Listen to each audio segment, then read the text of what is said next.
do mojich detí stareš. Ale nie. No, tak ja ho tu počúvam, ja sa s ním učím, tak sa do toho nestaraj mi tu.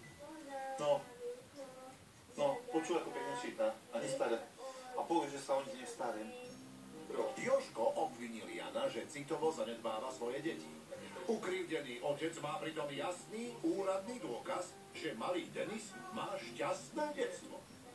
Pozri, sama jednotka od vrchu. No tak, Sám čerstvý otec Jožko sa odkedy prišiel motá buď okolo Kláry, alebo najmenších Pučkovcov. Jeho bratovi to však zrazu začalo vadiť. Janko mě vyhodil, že se chce učit dětma on, aby mu do toho nekecal, že jim to bude vysvětlovat on podle sebe, aby neopravoval. Janovo správanie však nie je pre Jožka žiadnou novinkou. V rodine je dávno známy skromnou výbavou centra empatie. To je právě to, že on je takovej od malička takovej tvrdý. No, to je právě, on je takovej, nemá soucit, takovej je trošku tvrdší, no. Není soucitivý.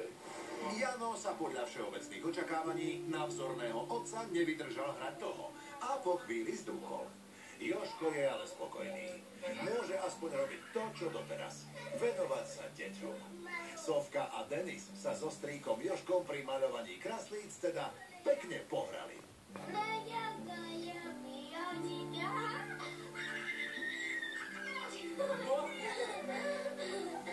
Dobrák Jožko, tak ako z pozície živej omaľovánky, tak aj z pozície starostlivého otca cíti, že deti vďaka jeho pozornosti zrazu úplne ožili. Já jsem to viděl, že ty děti, prostě se s nima hraje člověk a vidí, jak jsou prostě šťastní a prostě právě ty děti to potřebují.